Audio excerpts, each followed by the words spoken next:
Hello students, welcome to our YouTube channel. जैसा कि आपका रिजल्ट भी आने वाला है तो हम आज साइंस का नया सेशन स्टार्ट कर रहे हैं जो आपका सीजी बोर्ड का है। ठीक है, सो इस नए सेशन में हम साइंस को क्या करेंगे, बहुत ही इजी और इंटरेस्टिंग तरीके से पढ़ेंगे। सो चलिए आज हम नया साइंस का चैप्टर स्टार्ट करते हैं। सो हमारा फर्स्ट चैप्टर आज का क्या रहेगा, चैप्टर 2 से हम स्टार्ट कर रहे हैं। ठीक है, चैप्टर 1 हम बाद में पढ़ेंगे। तो चैप्टर 2 हमारा है एसिड, बेसिस एंड सॉल्ट्स। तो चैप्टर 2 से हम स्टार्ट करते हैं और ये हमारे नए सेशन की पहली क्लास है। ओके, सो चलिए स्टार्ट करते हैं। तो चलिए समझते हैं पहले एसिड, बेस और सॉल्ट होता क्या है, अम्ल, क्षार और लवण क्या होते हैं। तो पहला हमारा टॉपिक है एसिड, अम्ल क्या है।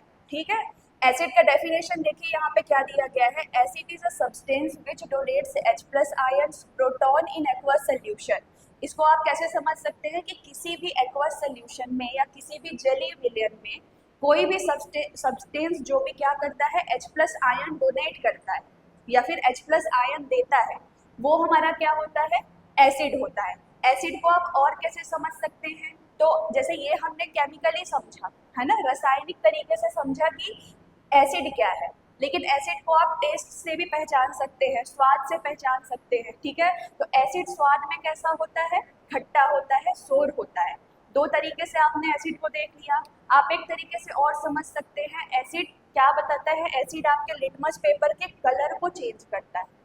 ठीक है, तो एसिड क्या करता है, जो आपका ब्लू लिटमस होता है उसको टर्न करता है रेड लिटमस पेपर में। लिटमस पेपर हमारा होता है जो कि एक इंडिकेटर है। ठीक है, ये क्या करता है, कलर चेंज करता है और कलर चेंज करके आपका नेचर बताता है कि वो एसिड है, बेस है। ठीक है, तो क्या करता है एसिड, आपका जो ब्लू लिटमस पेपर होता है उसको रेड लिटमस पेपर में कन्वर्ट करता है। तो हमने एसिड के 3 तरह से डेफिनेशन देखे हैं। आप एसिड को 3 तरीके से पहचान सकते हो कि एसिड क्या है।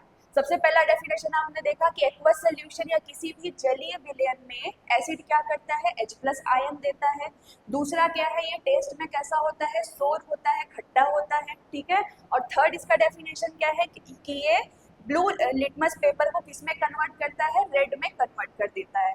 ठीक, अब इसका हम एक एग्जांपल लेते हैं, जैसे कि हम जलीय विलयन कह रहे हैं। ठीक है, कलर चेंज कर लेते हैं। तो चलिए देखते हैं। सो हम यहाँ पे क्या ले रहे हैं, एक एक्वस सोल्यूशन ले रहे हैं, एक जलीय विलयन ले रहे हैं।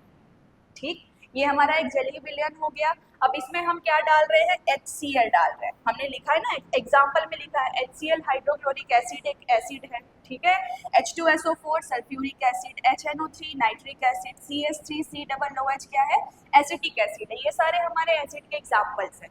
तो ये एसिड किस तरीके से है, या हमें कैसे पता चला कि ये सारे एसिड है। तो जैसे हमने HCl लिया, HCl को हम क्या कर रहे हैं, इस एक्वस सोल्यूशन में डाल रहे हैं, जलीय विलयन में डाल रहे हैं। तो ये हमारा क्या होगा, H+ में टूटेगा और Cl- में टूटेगा, है ना। जैसे ही हम इसको एक्वस सोल्यूशन जलीय विलयन में डालेंगे, ये आयनों में टूट जाएगा और आयनों में टूट के ये हमें कौन सा आयन दे रहा है, H+ आयन दे रहा है। इसलिए ये क्या है, ये एक तरह का एसिड है।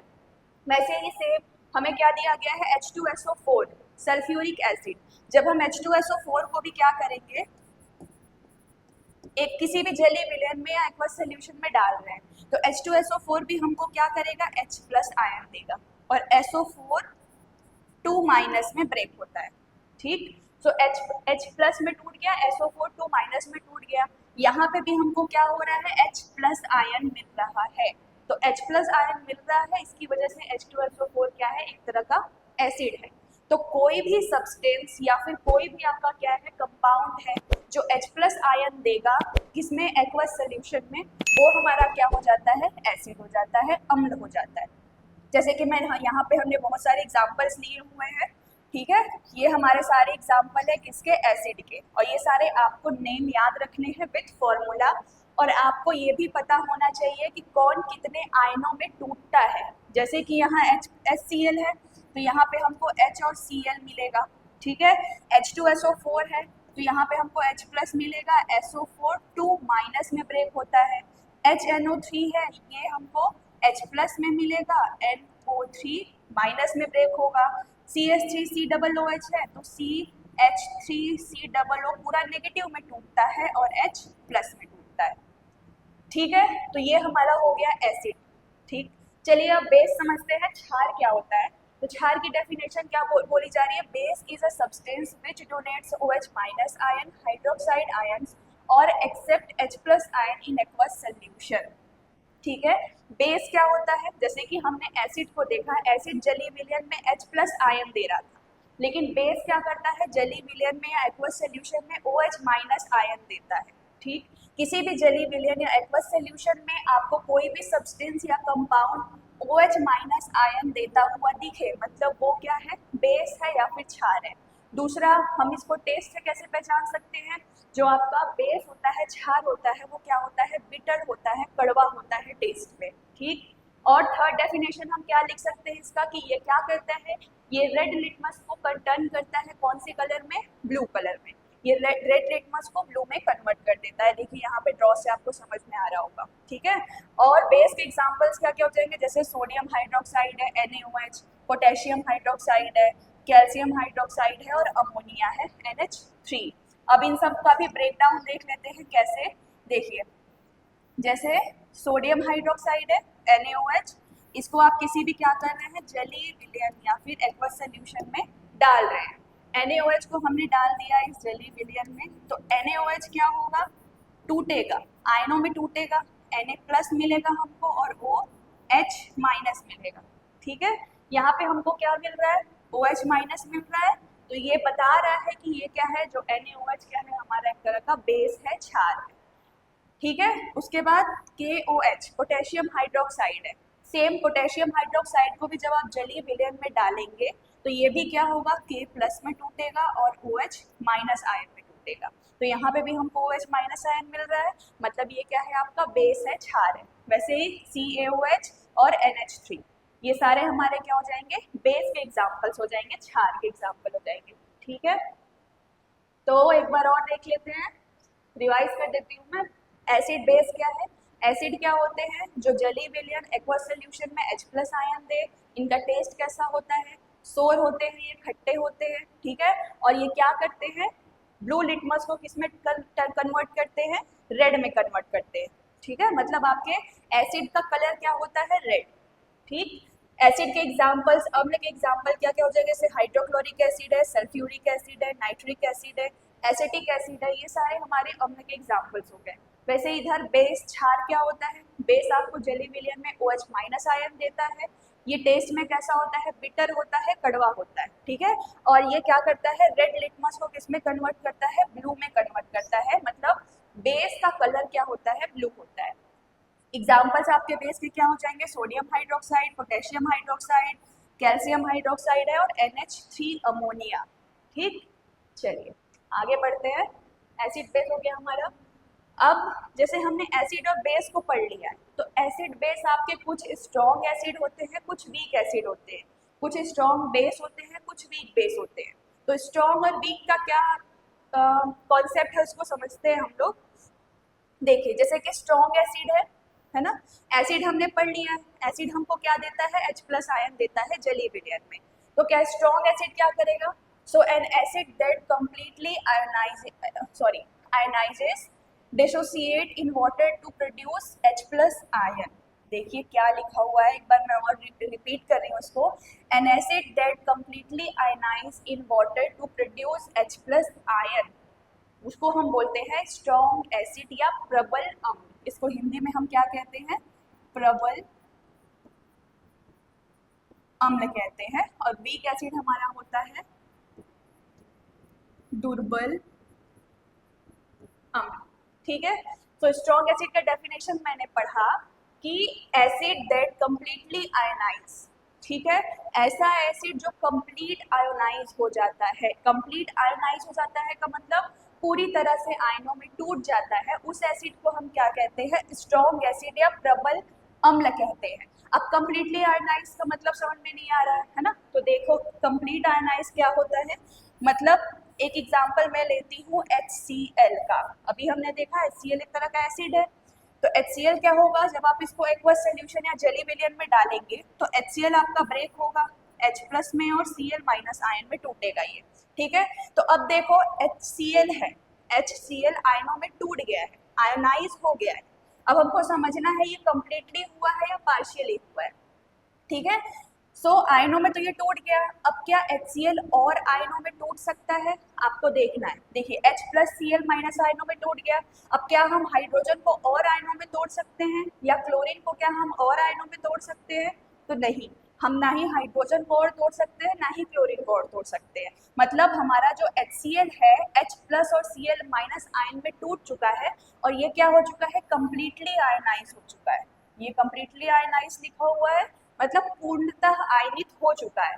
H plus Cl minus ion यहाँ पूर्णतः आयनित हो चुका है, इसलिए ये क्या है, आपका एक स्ट्रॉन्ग एसिड है या फिर प्रबल अम्ल है। ओके, ये हमारा पूर्णतः आयनित समझ गया, ठीक है। अब आंशिक आयनन क्या होता है, या फिर जो हमारे यहाँ पे लिखा हुआ है पार्शियली आयनाइज, ये क्या होता है। तो यहाँ पे मैं और एक एग्जांपल लेती हूँ, CH3COOH का। हमने देखा CH3COOH एसिटिक एसिड, ये भी एक तरह का क्या है, एसिड है, अम्ल है। तो इसको जब आप क्या करेंगे, जलीय विलयन में डाल रहे हैं, एक्वस सोल्यूशन में डाल रहे हैं, तो CH3COO क्या होता है, CH3COO पूरा नेगेटिव में टूटता है ना, ऋण आयन में टूटता है, और हमें क्या मिलता है, H प्लस आयन मिलता है। तो H प्लस की वजह से ये क्या है, हमारा एसिड है, अम्ल है। अब इसको हम क्यों बोल रहे हैं कि ये पार्शियली आयनाइज हुआ है, तो देखो यहाँ पे हमें दो भाग तो मिल गया, धन आयन और ऋण आयन, प्लस और माइनस, ठीक है। लेकिन यहाँ पे जो CH3COO है ये और टूट सकता है। CH3COO देखो कितना बड़ा फॉर्मूला है, इसे हम और तोड़ सकते हैं। तो ये हमारा क्या हुआ है, कंप्लीटली आयनाइज नहीं हुआ है, ये हमारा कैसा आयनाइज है, पार्शियली आयनाइज है, आंशिक रूप से आयनित हुआ है ना, पार्शियली आयनाइज हुआ है। इस वजह से ये हमारा क्या हो जाएगा, CH3COOH जो है वो हो जाएगा वीक एसिड या फिर दुर्बल अम्ल हो जाएगा। ओके, तो स्ट्रॉन्ग एसिड क्या होता है, जो कंप्लीटली आयनाइज हो, जिसे आप और नहीं तोड़ सकते, ठीक है, पूर्णतः आयनित हो चुका। और वीक एसिड क्या होता है, या दुर्बल अम्ल क्या होता है, जो पार्शियली आयनाइज हुआ हो, और क्या कहते हैं, मतलब वो और टूट सकता है ना। देखो यहाँ पे दिख रहा होगा CH3COO है, तो हम CH3COO को और तोड़ सकते हैं, ये पूर्णतः आयनित नहीं हुआ है। तो ये हमारा क्या हुआ, वीक एसिड हुआ या फिर दुर्बल अम्ल हुआ। अब स्ट्रॉन्ग एसिड का एग्जाम्पल्स क्या क्या हो जाएगा, जैसे HCl, हाँ देखो स्ट्रॉन्ग एसिड HCl है हमारा, H2SO4 है, HNO3 है, ये तीनों एसिड हैं जो क्या होते हैं, कंप्लीटली आयनाइज होते हैं एक्वस सोल्यूशन में, मतलब पूर्णतः आयनित होते हैं। और यहाँ पे हमारा क्या है, वीक एसिड के एग्जांपल जैसे CH3COOH हो गया, C2CO3 हो गया, हाइड्रोफ्लोरिक एसिड हो गया, ठीक है। तो ये सारे ऐसे एसिड हैं जो क्या होते हैं, पार्शियली आयनाइज होते हैं, आंशिक रूप से आयनित होते हैं, ठीक है। चलिए ये हमारा स्ट्रॉन्ग एंड वीक एसिड हो गया। अब स्ट्रॉन्ग एंड वीक बेस देखते हैं, ये क्या होते हैं, a base that completely ionise in water to produce OH minus ions. और वीक बेस क्या होता है, a base that partially ionize और partially accept proton in water. देखिए स्ट्रॉन्ग बेस ये हमारा क्या हो जाएगा, प्रबल क्षार, और वीक बेस ये क्या हो जाएगा हमारा, दुर्बल क्षार। जैसे हमने अभी स्ट्रॉन्ग एसिड और वीक एसिड पढ़ा है, प्रबल अम्ल और दुर्बल अम्ल, वैसे ही सेम हमारा स्ट्रॉन्ग बेस और वीक बेस होते हैं, प्रबल क्षार और दुर्बल क्षार। यहाँ पे क्या होगा, एसिड की पहचान क्या है, H प्लस आयन देना, और बेस की पहचान क्या है, OH माइनस आयन देना। तो यहाँ क्या होता है, जिस एक्वस सोल्यूशन में या जिस जलीय विलयन में हमारा OH माइनस ऐसा बेस ना, ऐसा बेस बोल सकते हो आप, ऐसा क्षार जो जलीय विलयन में क्या हो, कंप्लीटली आयनाइज हो, पूर्णतः आयनित हो, उसे हम क्या बोलते हैं, स्ट्रॉन्ग बेस बोलते हैं, प्रबल क्षार बोलते हैं। और वीक बेस या दुर्बल क्षार हम किसे बोलते हैं, ऐसा क्षार या ऐसा बेस जो जलीय विलयन में या एक्वस सोल्यूशन में क्या हो, पार्शियली आयोनाइज हो या फिर आंशिक रूप से आयनित हो, ऐसे क्षार को हम बोलते हैं दुर्बल क्षार या फिर वीक बेस। एग्जाम्पल से समझते हैं, देखिए एग्जाम्पल यहाँ पे ले लो, पहला एग्जाम्पल ले लो, सोडियम हाइड्रोक्साइड। NaOH को जब आप क्या करेंगे, किसी भी एक्वस सोल्यूशन में डालेंगे, जलीय विलयन में डालेंगे, तो NaOH क्या होता है, ब्रेक होगा, Na प्लस में टूटेगा, OH माइनस में टूटेगा, यहाँ पे OH माइनस आयन आपको मिल रहा है, मतलब ये क्या है, क्षार है, बेस है। अब ये हमारा स्ट्रॉन्ग है कि वीक कैसे समझोगे, तो देखो Na plus OH minus ion क्या हुआ है, कंप्लीटली आयोनाइज हुआ है, पूर्णतः आयनित हुआ है, इसको आप फर्दर और नहीं तोड़ सकते हो, ठीक है। Na और OH अब और नहीं टूटेंगे, तो ये हमारा क्या है, कंप्लीटली आयनाइज है, पूर्णतः आयनित हुआ है, मतलब ये क्या है, हमारा स्ट्रॉन्ग बेस है, प्रबल क्षार है। दूसरी तरफ देख लो, किसका एग्जाम्पल ले लेते हैं हम लोग, NH3 का है। तो यहाँ पे क्या होगा आपका, जैसे NH4OH है, NH3 है, तो जब इसे आप क्या करेंगे, एक्वस सोल्यूशन में डालेंगे, तो ये क्या होगा, पार्शियली आयोनाइज होगा, मतलब इसे आप फर्दर और तोड़ सकते हो, ठीक है। तो ऐसा बेस हमारा क्या हो जाएगा, वीक बेस या फिर दुर्बल क्षार हो जाएगा। सो ये हमारे एग्जाम्पल्स हो गए। देखिए यहाँ पे स्ट्रॉन्ग बेस हमारा और क्या हो जाएगा, पोटेशियम हाइड्रोक्साइड हो जाएगा, कैल्शियम हाइड्रोक्साइड हो जाएगा, अमोनियम हाइड्रोक्साइड हमारा क्या है, वीक बेस है, ठीक। तो चलिए आगे बढ़ते हैं। यहाँ पे हमारा एसिड बेस का कॉन्सेप्ट क्लियर हो जाना चाहिए पहले, क्योंकि पूरा चैप्टर आपका एसिड और बेस पर ही है। जब तक आपको एसिड बेस नहीं समझ में आया हुआ रहेगा, तब तक आप ये चैप्टर नहीं पढ़ पाओगे, ठीक है। तो एसिड बेस सिंपल सा है, एसिड क्या है आपका H प्लस आयन देता है, बेस क्या है OH माइनस आयन देता है, ठीक है। ये टेस्ट में खट्टा होता है, ये कड़वा होता है, ठीक। उसके बाद दोनों का क्या है, प्रबल और दुर्बल, प्रबल क्षार दुर्बल क्षार, मतलब स्ट्रॉन्ग एसिड आपका strong base, strong sorry weak acid और वीक बेस, इन सब चीज़ों को समझना है। तो जो कंप्लीटली आयोनाइज हो जा रहे हैं वो स्ट्रॉन्ग है, और जो पार्शियली आयोनाइज हो रहे हैं वो वीक है, ठीक है। चलिए नेक्स्ट देखिए, यहाँ पे पीएच स्केल अभी हम आगे पढ़ेंगे, लेकिन यहाँ पे मैं स्ट्रॉन्ग और वीक समझने के यहाँ पे हम समझ सकते हैं स्ट्रॉन्ग एसिड और वीक एसिड, ठीक है। देखिए यहाँ पे आपको 7 दिखाई दे रहा होगा। पीएच स्केल में हम बहुत डिटेल में पढ़ेंगे पीएच स्केल क्या है, किसने दिया था, कब दिया था। यहाँ पे हम एसिड समझ लेते हैं, स्ट्रॉन्ग और वीक, और स्ट्रॉन्ग बेस और वीक बेस। जैसे यहाँ पे आपको 7 दिखाई दे रहा है, ठीक है। देखिए यहाँ पे 7 दिख रहा है, तो 7 क्या होता है, इसको हम लोग न्यूट्रल कहते हैं। तो 7 हमारा न्यूट्रल है, इसको ठीक है, इसको न्यूट्रल रखते हैं।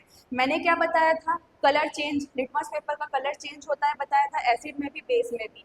एसिड क्या होता है, वो ब्लू लिटमस को रेड में कन्वर्ट करता है, मतलब ये हमारा क्या है, एसिड है।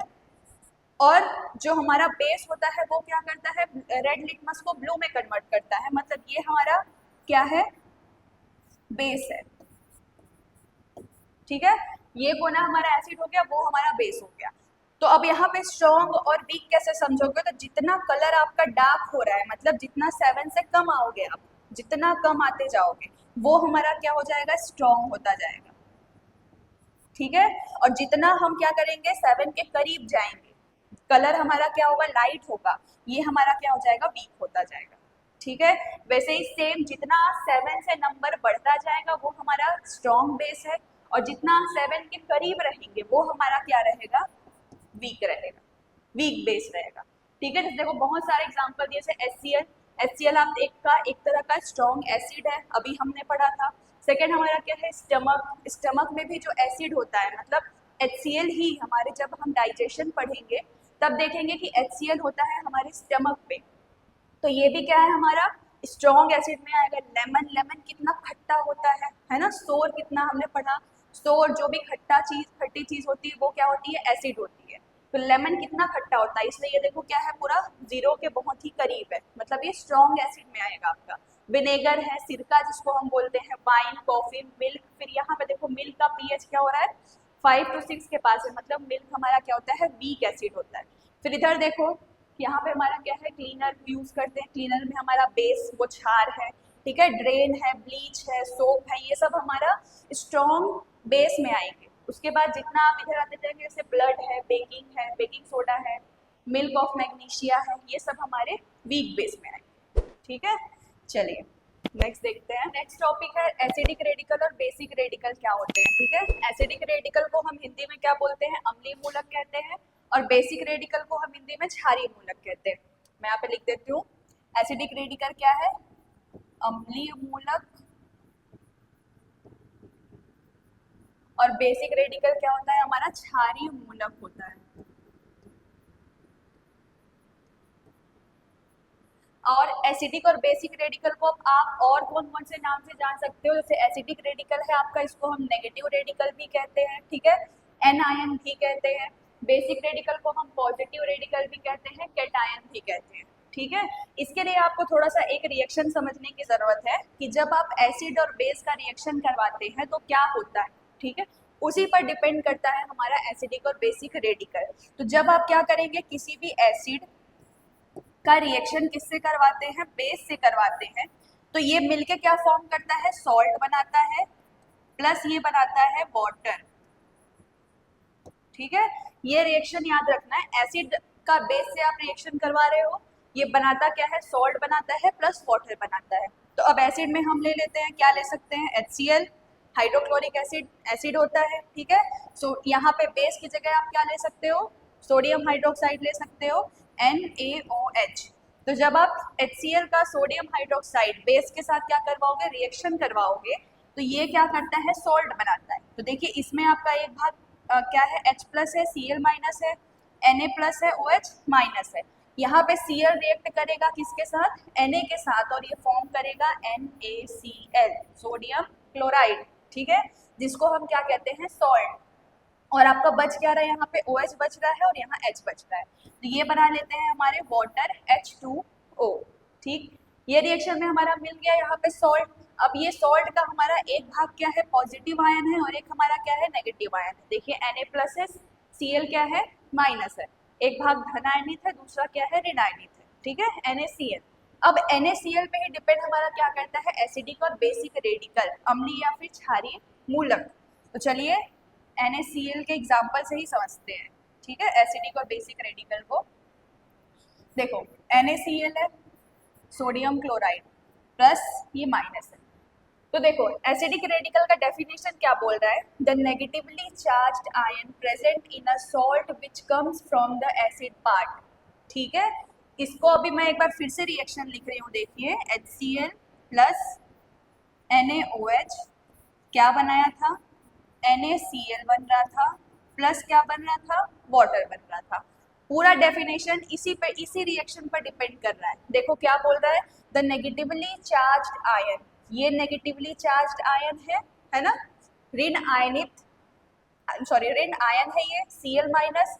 So the negatively charged ion present in a salt, ये पूरा हमारा सॉल्ट है, NaCl पूरा सॉल्ट है, which comes from the acid part, और कहाँ से आया है, ये हमारा एसिड था, ये हमारा क्या था, बेस था। तो एसिड से आया है, Cl माइनस आयन हमारा कहाँ से आया है, एसिड से आया है, ठीक है। पूरी वही चीज यहाँ पे लिखी गई है। So the negatively charged ion present in a salt which comes from the acid part, उसको हम क्या बोलते हैं, एसिडिक रेडिकल, नेगेटिव रेडिकल या फिर एनायन कहते हैं, ठीक है, या फिर हिंदी में क्या बोलते हैं उसको हम अम्लीय मूलक कहते हैं। तो जो हमारा, देखिए कंफ्यूज यहाँ पे लोग कहाँ होते हैं कि एसिडिक रेडिकल है, अभी हमने एसिड पढ़ा था वो H प्लस आयन देता है, और अभी हम एसिडिक रेडिकल पढ़ रहे हैं नेगेटिवली चार्ज्ड आयन। तो यहाँ पे लोग कंफ्यूज होके प्लस आयन को ही, जैसे Na, यहाँ पे NaCl है, Na में जो प्लस आयन है इसी को लोग एसिडिक रेडिकल या फिर अम्लीय मूलक समझते हैं। नहीं, जो हमारा क्या है, सॉल्ट में जो नेगेटिवली चार्ज्ड आयन है, जो ऋण आयन वाला भाग है, वो होता है हमारा क्या, एसिडिक रेडिकल या फिर नेगेटिव रेडिकल। नेगेटिव रेडिकल बोला जा रहा है, एसिडिक रेडिकल को ही हम नेगेटिव रेडिकल भी कहते हैं। क्यों नेगेटिव रेडिकल कह रहे हैं, क्योंकि माइनस नेगेटिवली वाला आयन जो होता है वो होता है हमारा एसिडिक रेडिकल या फिर अम्लीय मूलक, ठीक है।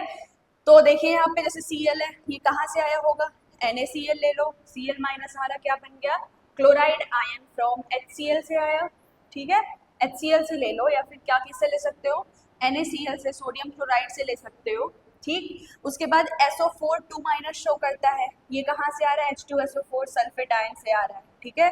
NO3 माइनस, ये HNO3 से आ रहा है। मतलब देखो यहाँ पे हमने सब कुछ एसिड वाले, ये सारे एसिड है, एसिड का जो पूरा नेगेटिव वाला पार्ट है वो हमारा क्या बन जा रहा है, एसिडिक रेडिकल या फिर अम्लीय मूलक बन जा रहा है। और जितने भी यहाँ पे H प्लस आयन होंगे, जैसे H, ये H प्लस हुआ Cl minus, H plus SO4 2 minus, है ना, H plus NO3 minus, CH3 C double O minus H plus, जितने भी H प्लस आयन है वो तो हमारा एसिड बता रहे हैं, और जितने भी नेगेटिवली चार्ज्ड आयन है वो हमारे क्या है, एसिडिक रेडिकल या फिर अम्लीय मूलक या फिर नेगेटिव रेडिकल। ठीक है, तो ये हमारा क्या हो गया, एसिडिक रेडिकल हमने समझ लिया। अब हमारा बेसिक रेडिकल क्या होगा, देखिए क्षारीय मूलक या फिर पॉजिटिव रेडिकल क्या होता है। The positively charged ion present in a salt which comes from the base part. देखो यहाँ पे है NaOH, है ना, ये हमारा बेस है, ये हमारा सॉल्ट है। अभी हमारा Cl माइनस का काम खत्म हो गया, Cl माइनस हमारा क्या हो गया है, एसिडिक रेडिकल हो गया है, अम्लीय मूलक हो गया है। Na प्लस देखते हैं अब, Na प्लस हमारा जो पार्ट है वो कहाँ से आया है, बेस से आया है, और कैसा है, पॉजिटिवली चार्ज्ड आयन है ना, पॉजिटिवली चार्ज्ड आयन है इस पे। तो Na प्लस हमारा क्या हो जाता है, यहाँ पे बेसिक रेडिकल हो जाता है या फिर पॉजिटिव रेडिकल होता है, या फिर इसको हम कैटायन भी कह सकते हैं। ठीक, एग्जाम्पल्स देखो यहाँ पे बहुत सारे एग्जाम्पल्स दिए हुए हैं, उससे समझ सकते हो और अच्छी तरीके से आप। पहला देखो Na प्लस कहाँ, NaOH में से Na प्लस हमारा क्या हो गया, एस बेसिक रेडिकल है। पोटेशियम हाइड्रोक्साइड में पोटेशियम प्लस हमारा बेसिक रेडिकल है। CaOH में Ca हमारा क्या है, बेसिक रेडिकल है। NH4OH में NH4 हमारा प्लस शो करता है, वो भी हमारा क्या है, बेसिक रेडिकल है। और ये सारे OH क्या करेंगे, माइनस शो करेंगे, वो बता रहे हैं कि ये चीज, ये कंपाउंड या ये सब्सटेंस आपका क्या है, बेस है, क्षार है। ठीक है, तो आई होप आपको एसिडिक और बेसिक रेडिकल समझ में आया होगा। कंफ्यूज नहीं होना है, एसिड हमें H प्लस आयन देता है, बेस हमें OH माइनस आयन देता है, लेकिन एसिडिक रेडिकल नेगेटिवली चार्ज होते हैं और बेसिक रेडिकल पॉजिटिवली चार्ज होते हैं। ठीक है, चलिए नेक्स्ट देखते हैं। देखिए अभी हमने इससे पहले सॉल्ट देखा, यहाँ पे हम लोग सॉल्ट को अच्छी तरीके से पढ़ते हैं, सॉल्ट क्या होता है। ठीक है, देखिए सॉल्ट क्या होता है, salt is an ionic compound, ये एक तरह का आयनिक कंपाउंड है। ठीक है, 9th क्लास में आपने सारे कंपाउंड्स को बहुत अच्छे से पढ़ा हुआ है, आयनिक हो गया, कोवेलेंट हो गया, है ना, बॉन्ड्स को भी अच्छी तरीके से पढ़ा हुआ है। आयनिक कंपाउंड का मतलब जो आयनों से बने हो, आयनों से जुड़े हुए हो, उनको हम बोलते हैं आयनिक कंपाउंड। ठीक, तो सॉल्ट यहाँ पे, salt is an ionic compound formed when an acid reacts with a base. Salt क्या होता है, एक तरह का आयनिक कंपाउंड है, बना कैसे है, जब कोई भी एसिड किसके साथ रिएक्ट करता है, बेस के साथ रिएक्ट करता है, तो क्या फॉर्म करता है, सॉल्ट बनता है। ठीक है, इसी रिएक्शन को हम और कौन से रिएक्शन के नाम से जान सकते हैं, इसी को हम न्यूट्रलाइजेशन रिएक्शन भी कहते हैं, उदासीनीकरण अभिक्रिया जिसे हिंदी में बोला जाता है। ठीक है, so it consist of a positive ion basic radical. देखो पॉजिटिव आयन है, पॉजिटिव जहां भी देखे वो कौन सा रेडिकल होगा, बेसिक रेडिकल होगा, और नेगेटिव आयन क्या होगा, एसिडिक रेडिकल होगा। ठीक है, ये डेफिनेशन आपको अच्छे से याद रखना है सॉल्ट का। उसके साथ आपको क्या करना है, रिएक्शन देना है। देखिए फॉर्मेट, आपके 10th बोर्ड आपका एग्जाम है, तो आपके लिखने का तरीका बहुत मैटर करता है। तो जब भी लिखो उसमें अगर कोई रिएक्शन है, रिएक्शन तुम शो कर सकते हो, उसका एग्जाम्पल दे सकते हो, तो उसे प्रॉपर तरीके से लिखो। देखिए पहले आपने डेफिनेशन दे दिया सॉल्ट का, उसके बाद आपने उसका जनरल रिएक्शन बता दिया, उसके बाद आपने एक एग्जाम्पल दे दिया रिएक्शन के बेस पे, तो ये आपका एक बहुत अच्छा पैटर्न हो गया लिखने का। ठीक है, सो डेफिनेशन आपको समझ में आ गया होगा क्या होता है, ये एक आयनिक कंपाउंड होता है। कब बनता है, जब हम एक एसिड का रिएक्शन किसके साथ करवाते हैं, बेस के साथ करवाते हैं, तब क्या फॉर्म होता है, सॉल्ट फॉर्म होता है। इस रिएक्शन को हम कौन सा रिएक्शन कह सकते हैं, न्यूट्रलाइजेशन रिएक्शन कहते हैं, न्यूट्रलाइजेशन रिएक्शन कहते हैं, या फिर उदासीनीकरण अभिक्रिया कहते हैं। और इसका एक भाग हमारा क्या होता है, पॉजिटिव आयन मतलब बेसिक रेडिकल होता है, और दूसरा नेगेटिव आयन एसिडिक रेडिकल होता है। ठीक, जनरल रिएक्शन इसका क्या है, acid plus base, acid base का रिएक्शन करवाओगे, क्या फॉर्म होगा, सॉल्ट बनेगा प्लस वाटर बनेगा। अब एसिड की जगह अभी हमने HCl लिया था, है ना, देखो यहाँ पे ये आपके बुक का ही पार्ट है, तो बहुत सारे एग्जाम्पल्स दिए हुए हैं। ठीक है, तो अभी हमने जो पढ़ा था HCl हो गया एसिड, प्लस बेस में हम क्या ले सकते हैं, NaOH। अब ये फॉर्म क्या करेगा हमारा, सॉल्ट, NaCl बनेगा, प्लस क्या बनेगा यहाँ पे, वाटर। ठीक है, Na प्लस था, Cl माइनस था, ये रिएक्ट कर लेगा, सोडियम क्लोराइड बन गया सॉल्ट, और OH और H, ये H2O हमारा क्या निकल गया, वाटर निकल गया। यहाँ पे भी देख लो, HCl सोडियम हाइड्रोक्साइड रिएक्ट करवा रहे हो तो क्या क्या बन रहा है, NaCl सॉल्ट बन रहा है, और H2O वाटर बन रहा है। ठीक है, ये हमारा रिएक्शन हो गया। देखो यहाँ पे NaCl हमारा क्या है, सोडियम क्लोराइड, एक तरह का सॉल्ट है, जिसमें आपका Na+, देखिए Na+ है ना, पॉजिटिव आयन है, मतलब ये बेसिक रेडिकल हुआ, और Cl- आयन है, मतलब ये एसिडिक रेडिकल हो गया। ठीक, ये हमारा सॉल्ट हो गया। अब बहुत सारे एग्जांपल्स है, देखो जैसे HNO3, ये क्या है हमारा, नाइट्रिक एसिड है। नाइट्रिक एसिड किसके साथ, किसी भी बेस के साथ रिएक्शन करवाओगे, बेस में हमने क्या लिया है, पोटेशियम हाइड्रोक्साइड KOH, तो H हमारा क्या रहता है, पॉजिटिव आयन रहता है, NO3 किस में होता है, नेगेटिव आयन में होता है, पोटेशियम हमारा पॉजिटिव है, OH हमारा किस आयन में है, नेगेटिव आयन में है। तो हमारा जो पॉजिटिव होगा वो नेगेटिव के साथ रिएक्ट करेगा, जो नेगेटिव है वो पॉजिटिव के साथ रिएक्ट करेगा। तो यहाँ पे K हमारा NO3 के साथ रिएक्ट करके क्या बना देगा, पोटेशियम नाइट्रेट और वाटर बाहर। ये क्या है, हमारा सॉल्ट है, और ये क्या है हमारा वाटर, पूरे सारे वाटर बन रहे हैं, और ये पूरा हमारा जितना बना हुआ है ये पूरा सॉल्ट है, जिसका एक भाग क्या है, पॉजिटिव है, और दूसरा नेगेटिव। सेकेंड एग्जांपल देखो, सल्फ्यूरिक एसिड है H2SO4, कॉपर हाइड्रोक्साइड के साथ रिएक्ट करके क्या बना रहा है, कॉपर सल्फेट बना रहा है प्लस वाटर बना रहा है, यहाँ कॉपर सल्फेट सॉल्ट है, ठीक है। CH3COOH एसिटिक एसिड है, सोडियम हाइड्रोक्साइड NaOH के साथ रिएक्ट करके क्या बना रहा है, CH3COONA, सोडियम एसीटेट बना रहा है और वाटर बना रहा है, यहाँ पे भी सोडियम एसीटेट क्या है, आपका सॉल्ट है। लास्ट एग्जांपल एसिटिक एसिड ही है, इसके किसके साथ रिएक्शन करवा रहे हो, अमोनियम हाइड्रोक्साइड के साथ, तो फिर ये क्या बनाएगा, अमोनियम एसीटेट बना रहा है और वाटर बाहर निकल रहा है। यहाँ अमोनियम एसीटेट आपका क्या है, सॉल्ट है, लवण बोलो या फिर नमक बोलो, है ना, हिंदी में ये हमारा क्या है, सॉल्ट, नमक। ये NaCl जो है, जो नॉर्मल हम सॉल्ट नमक खाते हैं, ये वही सॉल्ट है NaCl, ठीक है। तो सॉल्ट आपको समझ में आ गया, चलिए आगे देखते हैं आगे के टॉपिक्स। देखिए यहाँ ये कुछ सोर्सेज है जहाँ से आपको कुछ एसिड मिलते हैं, ठीक है, ये यहाँ से क्वेश्चन आपके, ये बहुत ही इम्पोर्टेंट चार्ट है, बहुत ही इम्पोर्टेंट टेबल है, इसे आपको अच्छी तरीके से लर्न करना है, यहाँ से क्वेश्चन आने वाले क्वेश्चन है, जैसे 1 नंबर का क्वेश्चन यहाँ से बन सकता है, आपको ऑब्जेक्टिव पूछ सकता है कि लाइम में कौन सा एसिड या कौन सा बेस होता है, ठीक है। उसके बाद जैसे टर्मरिन है, टर्मरिन में कौन सा एसिड होता है, ये आपसे फिलअप में पूछ सकता है, 1 वर्ड आंसर पूछ सकता है। तो ये टेबल बेसिकली आपको लर्न रखना है, acid and bases from natural sources. देखो ये सोर्स है, जैसे टर्मरिन है, टेमरिन में कौन सा एसिड है, टार्टरिक एसिड प्रेजेंट होता है, एप्पल में कौन सा एसिड होता है, मैलिक एसिड प्रेजेंट होता है, विनेगर, ये हम सिरका है जो यूज करते हो, इसमें कौन सा एसिड होता है, एसिटिक एसिड, और एसिटिक एसिड अभी हमने पढ़ा है, इसका फॉर्मूला क्या होता है, CH3COOH, ठीक है।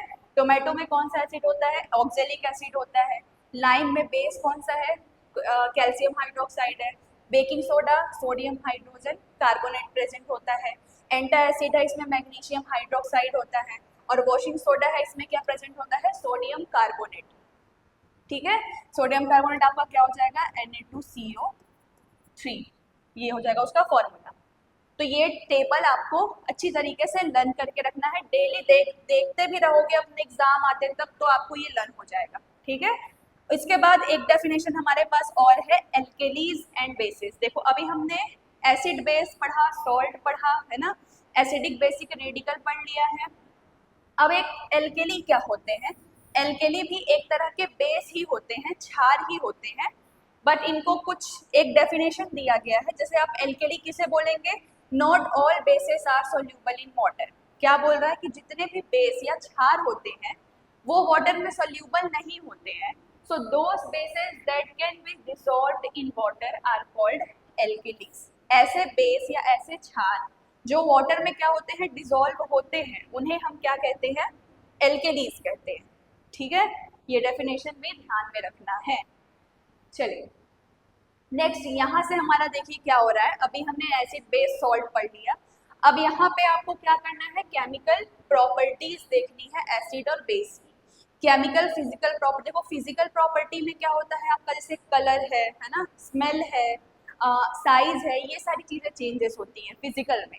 केमिकली क्या है, आपके केमिकल रिएक्शन में अगर कोई नया कंपाउंड बन रहा है तो ये हमारा क्या होता है, केमिकल, या फिर केमिकल प्रॉपर्टी बोलो, केमिकल चेंज बोलो, है ना। तो यहाँ पे अभी हम लोग को केमिकल प्रॉपर्टीज देखनी है एसिड बेस और एसिड और बेसिस की।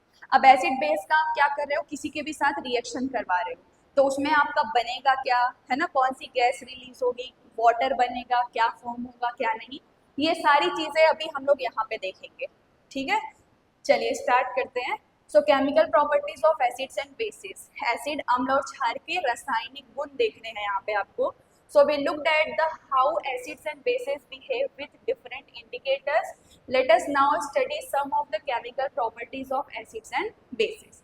तो पहले देखो फर्स्ट प्रॉपर्टी आपकी क्या दी गई है, how do acids and basis react with metal, किसी भी मेटल या धातु के साथ एसिड और बेस कैसे रिएक्ट करेंगे, या फिर किसी भी मेटल या धातु के साथ एसिड या बेस रिएक्ट करके क्या बनाएंगे, क्या फॉर्म करेंगे, वो अभी हम यहाँ पे देखेंगे।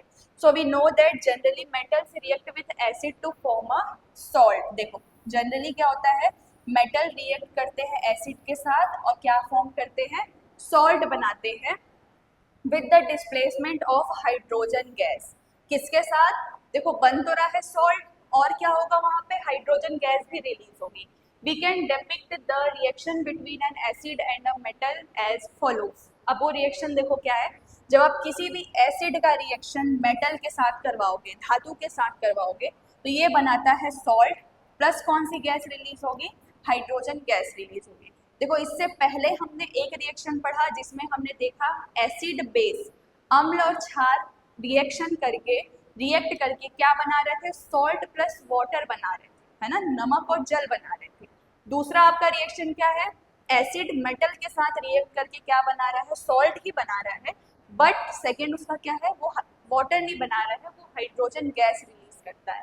ठीक है, H2 गैस रिलीज करता है फर्स्ट। अब इसका एग्जाम्पल देख लो, जैसे देखो एग्जाम्पल क्या है, व्हेन हाइड्रोक्लोरिक एसिड, हमने एसिड की जगह क्या ले लिया है, HCl ले लिया है, हाइड्रोक्लोरिक एसिड।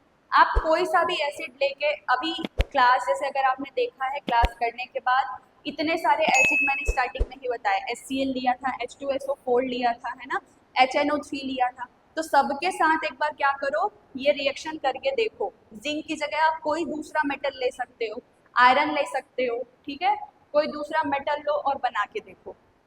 रिएक्शन जितना करके देखोगे, रिएक्शन की जितनी प्रैक्टिस करोगे, आपके लिए वो बहुत ही सफिशिएंट होगा। ठीक है, बहुत ही हेल्पफुल रहेगा एग्जाम में। सो हाइड्रोक्लोरिक एसिड हमने लिया है, मेटल में हमने क्या लिया है, धातु जिंक लिया है। तो जब जिंक का आप HCl के साथ रिएक्शन करवाओगे तो क्या बनेगा, देखो H प्लस है, Cl माइनस है, और जिंक क्या होता है, प्लस शो करता है, Zn प्लस शो करता है। सो यहाँ पे Zn2 प्लस शो करता है। सो जिंक किसके साथ रिएक्ट करेगा, क्लोरीन के साथ रिएक्ट करेगा, और ये क्या बनाएगा, ZnCl2। यहाँ पे हमने 2 क्यों लिया, क्योंकि Zn2 प्लस है, Cl1 माइनस है, हमें क्या चाहिए, एक और माइनस चाहिए, तो उसके लिए हमें क्लोरीन एक और लाना पड़ेगा, इसलिए हमने ZnCl2 लिखा है यहाँ पे। ठीक है, तो ये 2 प्लस हो गया, अब Cl2 है तो ये 2 माइनस हो गया। सो जिंक क्लोराइड बना हमारा, ये क्या है हमारा सॉल्ट, प्लस क्या बन रहा है, अब देखो यहाँ से जिंक निकल गया, HCl निकल गया, ठीक है, Cl निकल गया, H बच गया, तो H2 यहाँ से हमारी हाइड्रोजन गैस रिलीज हो गई। ठीक है, तो ये हमारी पहली प्रॉपर्टी थी कि जब कोई भी एसिड या बेस, एसिड किसके साथ रिएक्ट करता है, मेटल के साथ रिएक्ट करता है, तो वो सॉल्ट बनाता है, और क्या बनाता है, हाइड्रोजन गैस रिलीज होती है। ठीक है, चलिए नेक्स्ट देखते हैं, an activity to understand how alkalis react with metal. Alkalis मतलब सेम वही है, एल्केली क्या है, आपके बेसेस है, क्षार। ठीक है, तो अब सेकंड देखते हैं, जब बेस किसी भी मेटल के साथ रिएक्ट करते हैं तब क्या होता है। ठीक, ये एक एक्टिविटी की गई है। सबसे पहले क्या करना है, place a few pieces of granulated zinc in a test tube. Granulated zinc मतलब दानेदार zinc, in a test tube. ये हमने एक टेस्ट ट्यूब लिया है, ठीक है, ये हमारा टेस्ट ट्यूब है, इस टेस्ट ट्यूब में हमने क्या लिया है, ये ग्रेनुलेटेड जिंक लिया है। ठीक, ग्रेनुलेटेड मतलब दानेदार जिंक लिया है। Add 2 ml of dilute sodium hydroxide solution to the test tube। इसके बाद इसमें क्या करना है, 2 ml dilute sodium hydroxide solution डालना है ना, dilute solution डाला है हमने सोडियम हाइड्रोक्साइड का। सोडियम हाइड्रोक्साइड का फॉर्मूला क्या हो जाएगा, NaOH, ये हमने इसमें डाल दिया। अब हम क्या करेंगे, do you observe any changes on the surface of granulated zinc, what are the changes. अब आपको देखना है कि यहाँ पे कुछ चेंजेस हो रहे हैं क्या। अब देखिए आपने जिंक डाला है, ग्रेनुलेटेड जिंक, जिंक क्या है, एक तरह का मेटल है, और इसमें और क्या डाले हो आप, सोडियम हाइड्रोक्साइड डाले हो, है ना। सोडियम हाइड्रोक्साइड क्या है, आपका बेस है। तो जब मेटल का बेस के साथ रिएक्शन करवाओगे तो क्या होगा यहाँ पे, how will you test the gas which evolves during the reaction, the reaction that takes place can be written as follows. अब देखो ये रिएक्शन यहाँ पे हो रहा है, देखो हमने सोडियम हाइड्रोक्साइड लिया, जिंक के साथ रिएक्शन करवाया, क्या बनाएगा, सोडियम जिंकेट बनाएगा, यहाँ से आपका Na जिंक और यहाँ से O, ठीक है। तो सोडियम जिंकेट बनाएगा और H2 गैस रिमूव होगी, हाइड्रोजन गैस। यहाँ पे भी क्या बन रहा है, सॉल्ट और हाइड्रोजन गैस ही बन रहा है। अब आपको पता कैसे चलेगा कि गैस बनना स्टार्ट हो गई है या गैस रिलीज हो रही है। तो जब आपका रिएक्शन स्टार्ट हो जाए तब आपको क्या करना है, एक मैच स्टिक लेना है, उसको जलाना है और टेस्ट ट्यूब के मुंह के पास ले आके रखना है। तब क्या होगा, यहाँ पे आपको एक पॉप की साउंड सुनाई देगी, पॉप के साउंड के साथ क्या होगा, आपका मैच स्टिक जलेगा, जिससे पता चल जाएगा कि यहाँ पे क्या हो रहा है, हाइड्रोजन गैस बनना स्टार्ट हो गया है, ठीक है। ये रिएक्शन ये एक्टिविटी भी आपको क्या करनी है, अच्छी तरीके से बार बार प्रैक्टिस करनी है। डेली एक बार रीड भी कर लोगे तो आप आराम से इसको लिख पाओगे, ठीक है। So some metals react with alkali to form a salt. Alkali जो आपके बेस है वो भी क्या करते हैं, मेटल के साथ रिएक्ट करके सॉल्ट ही बनाते हैं with the evolution of hydrogen gas, और यहाँ पे भी हाइड्रोजन गैस ही रिलीज होती है। ये हमारा क्या था, पहला केमिकल प्रॉपर्टी था कि जब कोई भी एसिड और बेस मेटल के साथ रिएक्ट करते हैं तो वो क्या बनाते हैं, सॉल्ट बनाते हैं, प्लस हाइड्रोजन गैस वहां से रिमूव होती है। सेकेंड हमारा क्या है, how do acids react with metal carbonate and metal hydrogen carbonate. अब सेकेंड रिएक्शन क्या है, जब कोई भी जो एसिड बेस है वो मेटल कार्बोनेट और मेटल हाइड्रोजन कार्बोनेट के साथ रिएक्ट करेंगे तब क्या होगा, ठीक है। सो ये हमारा सेकेंड है। तो ये हमारा क्या है, देखो Na सोडियम लिखा है, ये मेटल है, CO3 हमारा क्या होता है, कार्बोनेट। ये पूरा हमारा क्या बन गया, मेटल कार्बोनेट। ये रिएक्ट किसके साथ कर रहा है, एसिड के साथ। तो जब मेटल कार्बोनेट एसिड के साथ रिएक्ट करता है तब क्या बनाता है, ये बनाता है, यहाँ बन गया सॉल्ट, NaCl सॉल्ट है, H2O क्या है, वाटर, प्लस यहाँ से कौन सी गैस रिलीज होगी, CO2 गैस रिलीज होगी, ठीक है। ये हमारा जनरल रिएक्शन हो गया, मेटल कार्बोनेट प्लस एसिड क्या बनाएगा, सॉल्ट बनाएगा, कार्बन डाइऑक्साइड बनाएगा और वाटर बनाएगा, ठीक है। तो जब कोई भी मेटल कार्बोनेट या मेटल हाइड्रोजन कार्बोनेट किसी भी क्या करते हैं, एसिड के साथ रिएक्ट करते हैं तो वो सॉल्ट बनाते हैं, कार्बन डाइऑक्साइड गैस बनाते हैं और वाटर रिलीज होता है। ये रिएक्शन याद रखनी है। ये क्या है, हमारा मेटल है, हाइड्रोजन है, CO3 कार्बोनेट है, पूरा क्या बन गया, sodium hydrogen carbonate. HCl acid के साथ रिएक्शन करवाओगे तो क्या बनेगा, NaCl सॉल्ट, वाटर और CO2 gas, carbon dioxide gas यहाँ से रिलीज होगी, ठीक है। सो यहाँ पे देखो ये जनरल इक्वेशन है, आप इन्हीं इक्वेशंस को लर्न रखेंगे आपसे ये बन जाएगा, ठीक है। अगर आपको एसिड बेस पहचानना आ गया है, एसिड बेस समझ पा रहे हो, उनका रिएक्शन समझ पा रहे हो, आप आयनों में उन्हें तोड़ पा रहे हो, तो बस इस रिएक्शन को याद रखो। ये जनरल आपका क्या है, एक स्ट्रक्चर है ना, तो इसको याद रखोगे तो ये आप आराम से बना पाओगे, ठीक है। सो मेटल कार्बोनेट या मेटल हाइड्रोजन कार्बोनेट का जब एसिड से रिएक्शन करवाओगे तो क्या बनेगा, सॉल्ट, CO2 और वाटर, ठीक है। चलिए नेक्स्ट थर्ड देखते हैं क्या है, 2.33, how do basis react with non metal oxide, ठीक है। ये क्या है, हमारा नॉन मेटल ऑक्साइड है कि कोई भी बेस जब नॉन मेटल ऑक्साइड के साथ रिएक्शन करता है, रिएक्ट करता है तब क्या होगा, ठीक है। तो नॉन मेटल ऑक्साइड जब बेस के साथ रिएक्ट करता है तब बनता है सॉल्ट प्लस वाटर। ये हमारा फर्स्ट जो सेम पहला वाला है, जब हम एसिड और बेस का रिएक्शन करवा रहे थे सॉल्ट और वाटर बन रहा था, सेम वही है कि जब आप नॉन मेटल ऑक्साइड का रिएक्शन बेस से करवाओगे तो क्या बनेगा, सॉल्ट प्लस वाटर बनेगा, ओके। चलिए सो हमने नॉन मेटल ऑक्साइड की जगह लिया है SO2 और बेस हमने लिया है सोडियम हाइड्रोक्साइड NaOH। ये क्या बनाएगा, सॉल्ट में Na2SO3 बना रहा है और वाटर H2O, वाटर रिलीज हो रही है, ठीक है। सोडियम सल्फेट, ये सोडियम सल्फेट हमारा इसका नाम है ना, इसके नीचे ही लिखना है, हाँ, यहाँ पे ध्यान आया मुझे, देखो अभी आप लोग रिएक्शंस लिख रहे हैं, ठीक है, रिएक्शन अब आप लोग का स्टार्ट हो गया है 10th क्लास से, ठीक है। सो रिएक्शन जब भी लिखे, जैसे यहाँ पे Na2SO3 है तो सोडियम सल्फेट, तो उसके नीचे उसका नाम जरूर लिखो कि हाँ ये सोडियम सल्फेट है, ये वाटर है, ठीक है। ये भी आपकी कॉपी को बहुत ही अट्रैक्टिव बनाता है, ठीक। जैसे सोडियम हाइड्रोक्साइड है तो यहाँ लिख दो नीचे में सोडियम हाइड्रोक्साइड, ठीक, नीचे में लिख दो नाम, SO2 और नीचे में नाम लिख दो उसका, ठीक है। तो ये हमारा थर्ड हो गया कि जब कोई भी बेस नॉन मेटल ऑक्साइड के साथ रिएक्ट करेगा तो वो सॉल्ट और वाटर बनाएगा। लास्ट देखो क्या है, how do acids and bases react with each other, तो ये हमने सबसे पहले ही पढ़ रखा है ना, पहला रिएक्शन यही था कि जब कोई भी एसिड और बेस एक साथ रिएक्शन देंगे तो वो क्या बनाते हैं, सॉल्ट प्लस वाटर बनाते हैं।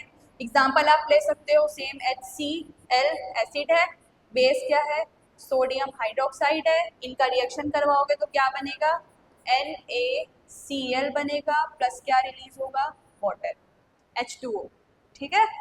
सो ये रिएक्शन हमारा फर्स्ट वाला ही था कि जब एसिड बेस रिएक्ट करेंगे तो क्या बनाएंगे, सॉल्ट बनाएंगे प्लस वाटर बनाएंगे, ठीक है। चलिए नेक्स्ट देखते हैं।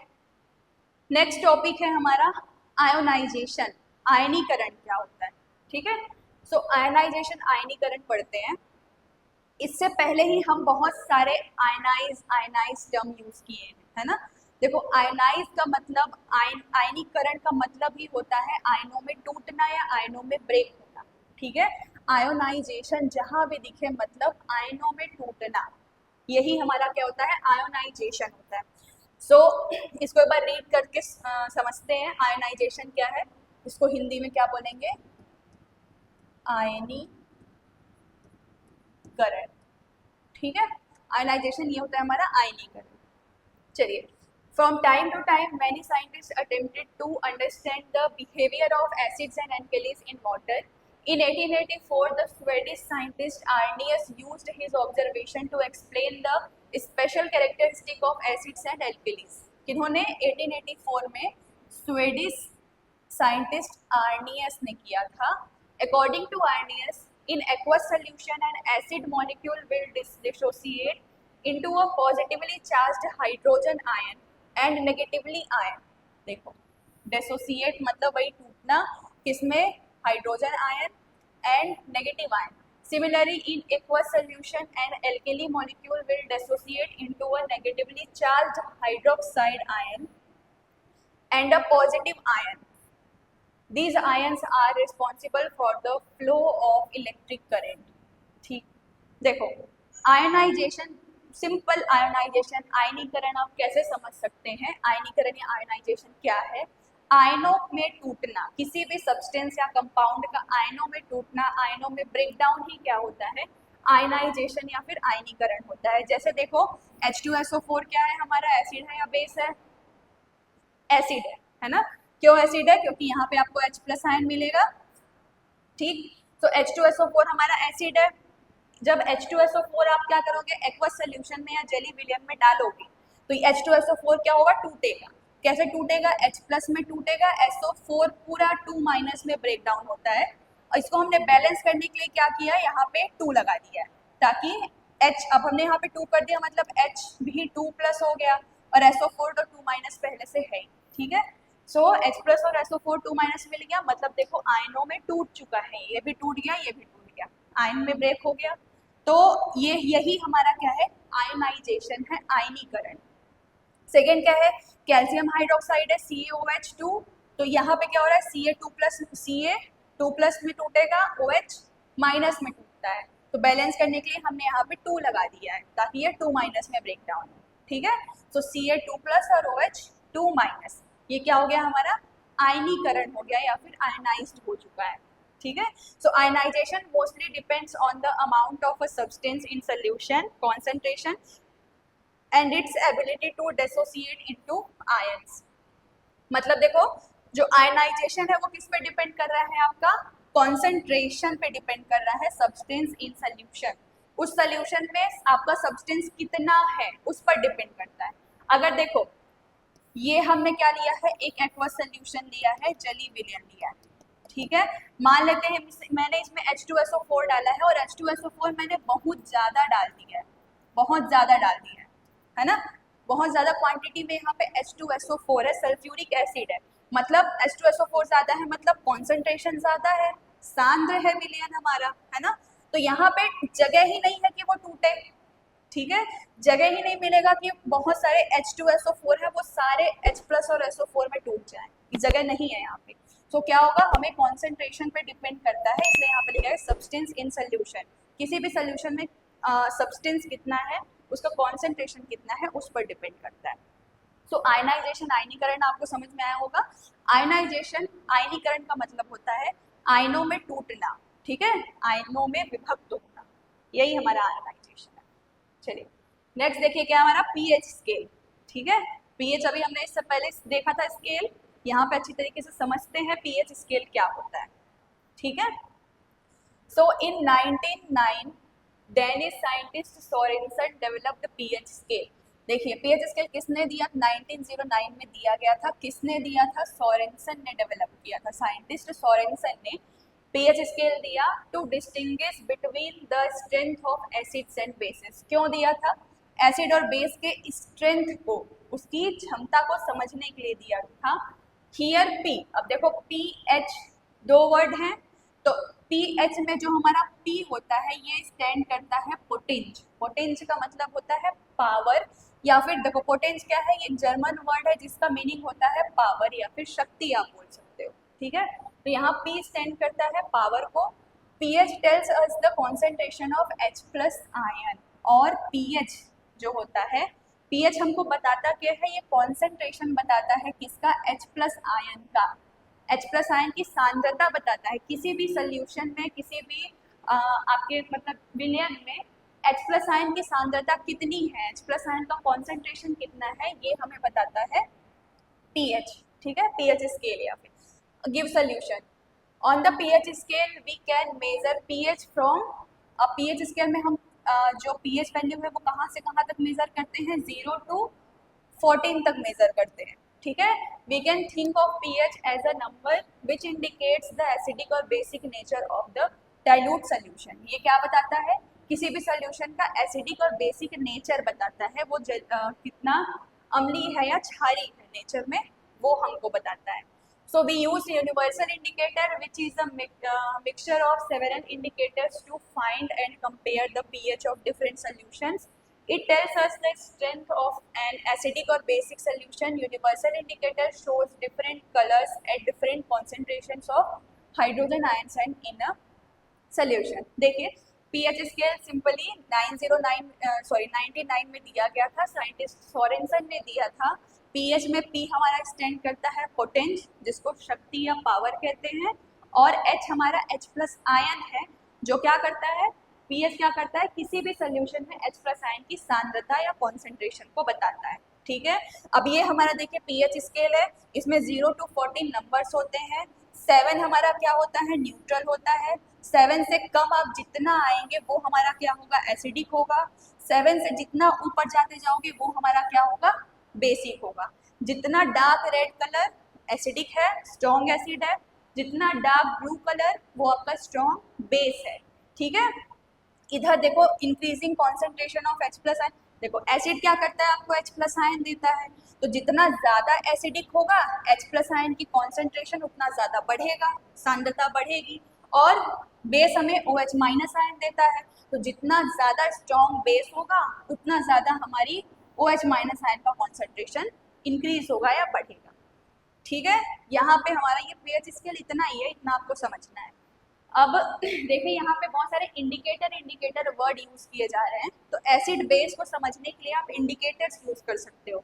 अब जैसे इंडिकेटर आपके नेचुरल इंडिकेटर्स भी होते हैं, जैसे आपका टर्मरिक हल्दी है ना, तो हल्दी कलर चेंज करता है। अगर आपके जैसे स्कूल में आप लंच कर रहे हो, आपकी टी शर्ट पे, आपके शर्ट पे कुछ सब्जी गिर गई है, घर आओ और उस पर अगर सोप लगा दो तो वो कलर रेड हो जाता है, तो यहाँ पे कलर चेंज हुआ, तो टर्मरिक आपका एक तरह से नेचुरल इंडिकेटर है, वो एज ए इंडिकेटर वर्क करता है, ठीक है।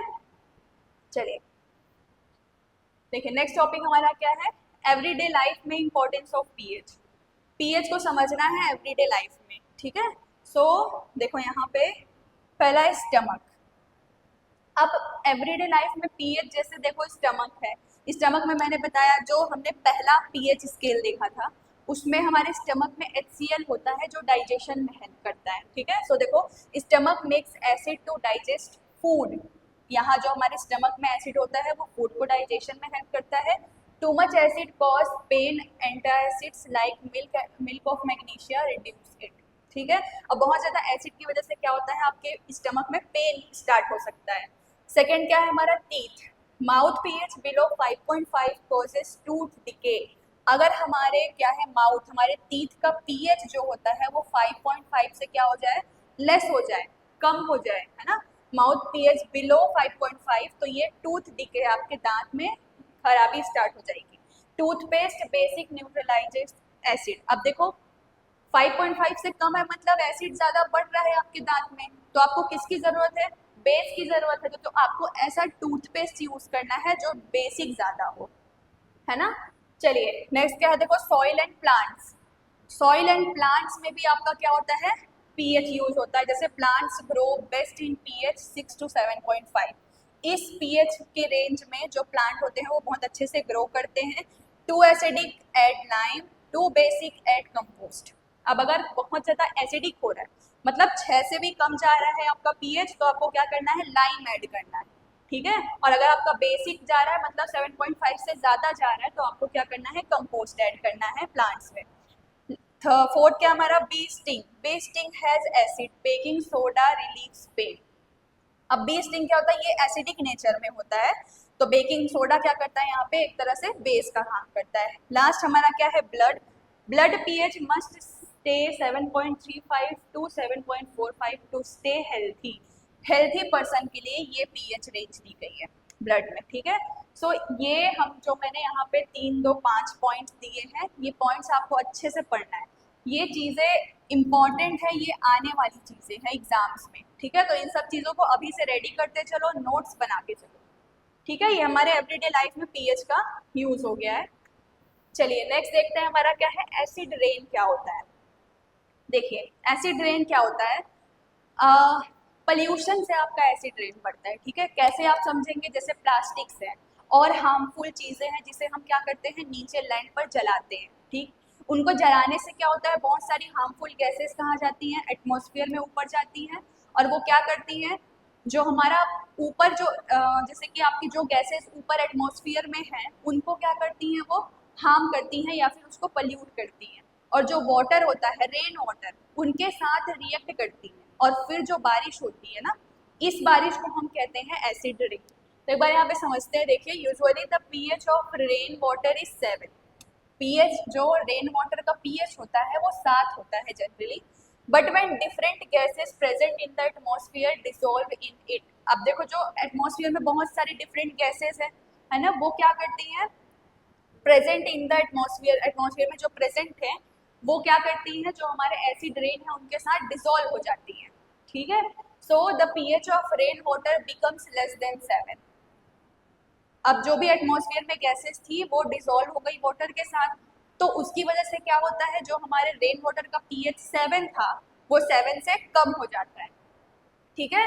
So when pH of rain water is less than 5.6, और जब वो जो पीएच 7 से कम हुआ वो पीएच आपका 5.6 से भी ज़्यादा कम हो जाए तो इस रेन को हम क्या कहते हैं, एसिड रेन कहते हैं, ठीक है। Carbon dioxide, sulphur dioxide and the oxides of nitrogen produces during fuel combustion are the main cause of acid rain. अब एसिड रेन का मेन कॉज क्या है, जैसे CO2 है, कार्बन डाइऑक्साइड है, सल्फर डाइऑक्साइड है एंड ऑक्साइड्स ऑफ नाइट्रोजन है। ये क्या करते हैं, कब प्रोड्यूस होते हैं, इससे कंबशन हो गया, फ्यूल के कंबशन से आप बहुत सारे हार्मफुल प्लास्टिक नीचे जला रहे हो, उनके कंबशन की वजह से जो गैसेस आपकी कहाँ जाती हैं, एटमॉस्फेयर में जाती हैं। सो ये सब मेन कॉज होती है किसका, एसिड रेन का। The gases produce during decomposition of vegetation and volcanic explosion are other factors.